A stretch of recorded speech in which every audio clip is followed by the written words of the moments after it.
চা ছাড়া মনে হয় যেন আর কিছু দুনিয়ায় শান্তি দিতে পারে না। চামচ দিয়ে চা খাচ্ছে, অবস্থা দেখো, পুরো মাঠটাকে নিজের বাড়ি মনে করে নিয়েছে। রাত 12টার সময় যদি আমার মনে হয় আমি চা খাবো, তো তখনও কিন্তু আমি চা করে। Hello everyone, welcome back to my channel. আগের ভিডিওতে তোমরা এখানে দেখেছিলে সবার সঙ্গে দেখা হয়ে গেছে আমাদের, আর মেলাতে ঘুরছিলাম। তো আগের ভিডিওতে যারা দেখোনি তারা অবশ্যই ডেসক্রিপশন বক্সে লিঙ্ক দেওয়া আছে, গিয়ে দেখে নিতে পারো। এশিয়ার দ্বিতীয় বৃহত্তম শিব মন্দির শিবনিবাস নদীয়ার শিবনিবাসে অবস্থিত। তো সেই মন্দিরের ভিডিওটা আগে দেখিয়েছি তোমাদের, সেখানে শিব ঠাকুরও দেখেছো তোমরা। এখন যেটা দেখাবো, যে হাফ মেলা তো তোমাদের ঘুরে দেখিয়েছিলাম, ভিডিওটা বড় হবে বলে পার্ট 1, 2 করে আমি করেছিলাম। তো পার্ট 2তে তোমরা আজকে দেখবে যে বাদবাকি কী কালেকশান ছিল মেলাতে, কী ছিল, কী পাওয়া যাচ্ছিলো এবং কী করছিলাম আমরা। চলো শুরু করা যাক। এখানে দেখো ব্যাগগুলো ছিল, এগুলোর দাম কত জানো? এগুলো কিন্তু মাত্র 50 টাকা আর 100 টাকা করে দিচ্ছিল। এত কমে কিন্তু মেলাতে ব্যাগ পাওয়া যাচ্ছিল।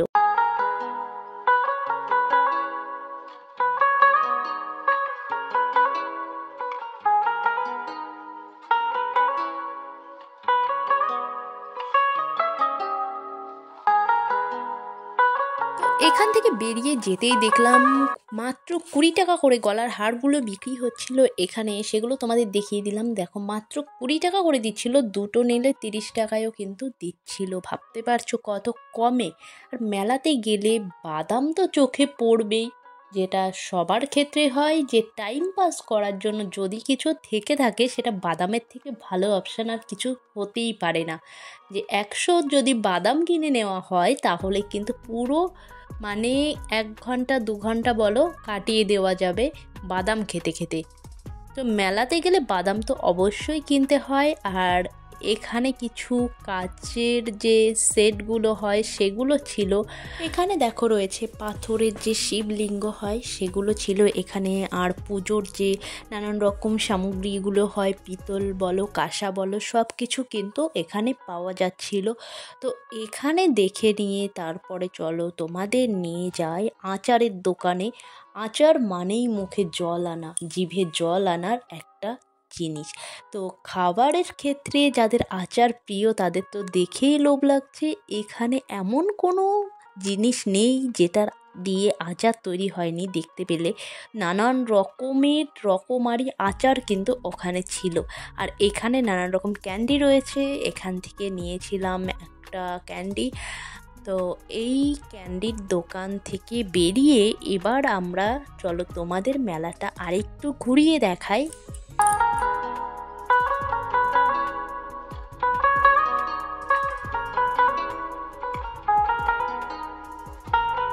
তো মেলাতে ঘুরতে ঘুরতে এখানে চোখে পড়লো উত্তরবঙ্গের ভাপা পিঠে। এই ভাপা পিঠেটা আমাদের এই শিবনিবাস মেলাতেই পাওয়া যায়, গেলে আমি খাবো। আর এখানে আমি আর দিদি নিয়েছিলাম, 15 টাকা করে নিয়েছিল।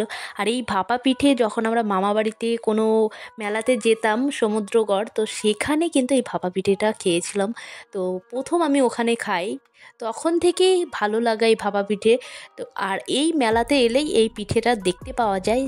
আমি তো খাবই, দিদিও সেই রকম, ও ভালোবাসে। তো সেই জন্য এই ভাপা পিঠের সঙ্গে একটা ইমোশন সত্যিই জড়িয়ে আছে ছোটোবেলার। কার কার ভালো লাগে ভাপা পিঠে অবশ্যই জানাতে ভুলো না। মেলা মানেই তো ঘোরাঘুরি আর খাওয়া দাওয়া, সেই জন্য এখানে জিনিস দেখতে দেখতে আবারও কিন্তু চলে গেছি ফুচকার দোকানে। এখানে নিয়েছি দই ফুচকা 1 প্লেট, সবাই মিলে খাবো। রিয়ার হাতে ধরিয়ে দিয়েছিলাম দই ফুচকা। আর এখানে দেখো আমার দিদি খাচ্ছে।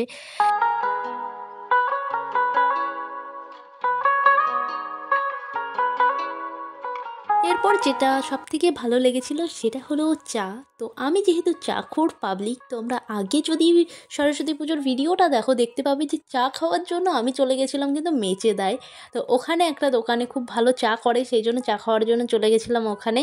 তো তোমরা না দেখে থাকলে ডেসক্রিপশন বক্সে দেখতে পাবে, লিঙ্ক দেওয়া আছে। সরস্বতী পুজোর যে ব্লগটা করেছিলাম সেখানে কিন্তু দেখতে পাবে মেচেদা গেছিলাম চা খাওয়ার জন্য। চা মানেই কিন্তু ইমোশন। চা ছাড়া মনে হয় যেন আর কিছু দুনিয়ায় শান্তি দিতে পারে না, এতটা ভালো লাগে চা। রাত 12টার সময়ও যদি আমার মনে হয় আমি চা খাবো, তো তখনও কিন্তু আমি চা করে খাই। আমি কিন্তু এরকম পাবলিক, বুঝতে পারছো, যে চা খোর পাবলিক যাকে বলে। 3বার 4বার তো খেয়ে নেব, তবে লিকার চা আমি খাই না। লিকার চাটা চায়ের মধ্যেই ধরি না। হয়তো জানি দুধ চা খাওয়া ঠিক না, ক্ষতি হয়, তবুও কিন্তু দুধ চা ছাড়া অন্য কিছু খেতেই পারি না। লিকার চাটা আমার অতটা ভালো লাগে না, সেই জন্য লিকার চা খাবো না। তো চা খাবো না ঠিক আছে, কিন্তু লিকার চা খাবো না, এরকম একটা হয়তো অনেকে ভাবতে পারে যে লিকার চা খাওয়া ভালো, বাট যতই ভালো হোক লিকার চাতে আমার কিন্তু পোষায় না, সেই জন্য আমাকে দুধ চা খেতেই হবে। আর এখানে নিয়েছিলাম তন্দুরি চা। তন্দুরি চাটা সত্যিই অসাধারণ করে, খুব ভালো লাগে তন্দুরি চা। তো এখানে সবার জন্য অর্ডার করে দিয়েছিলাম তন্দুরি চা। তো বানাচ্ছে দেখো, প্রসেসটা তোমরা একবার দেখে নাও বানানোর।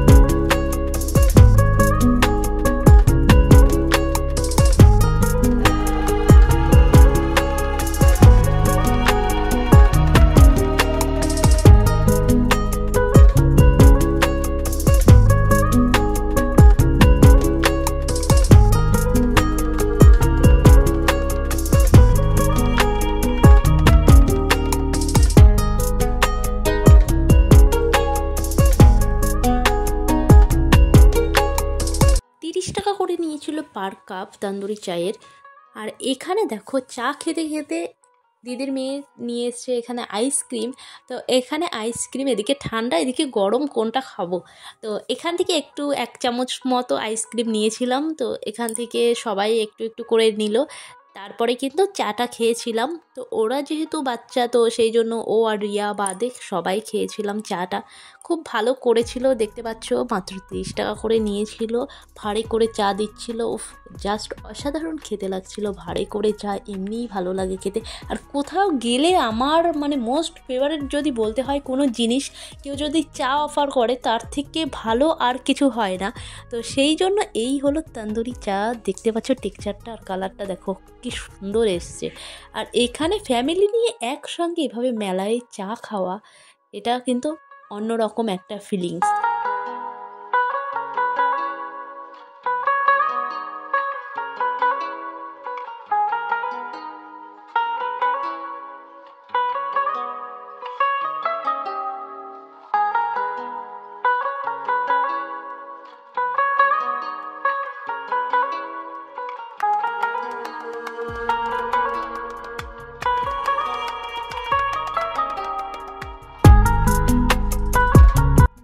আর আমার দাদার কাণ্ড দেখো, চামচ দিয়ে কোনোদিন চা খাওয়া যায়?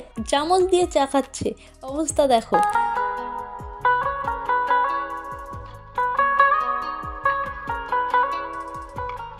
আর এইখানে পুকু দেখো মেলাটাকে নিজের, এখানে এই পুরো মাঠটাকে নিজের বাড়ি মনে করে নিয়েছে।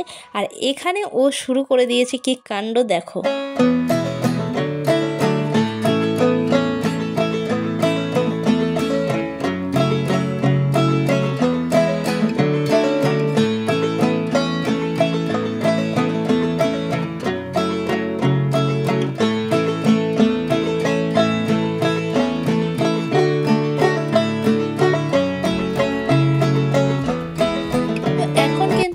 আমাদের মেলা মোটামুটি ঘোরা কমপ্লিট হয়ে গেছে। এখান থেকে এবার যাব, যেটা না খেলেই নয়, সেটা হলো সোডা। তো এত কিছু খাওয়ার পরে তো সোডা খেতেই হবে, সেই জন্য এখানে চলে গেছিলাম। দেখো এখান থেকে নিয়েছিলাম একটা সোডা। তারপরেই কিন্তু দেখা হচ্ছে নেক্সট ভিডিওতে। টাটা।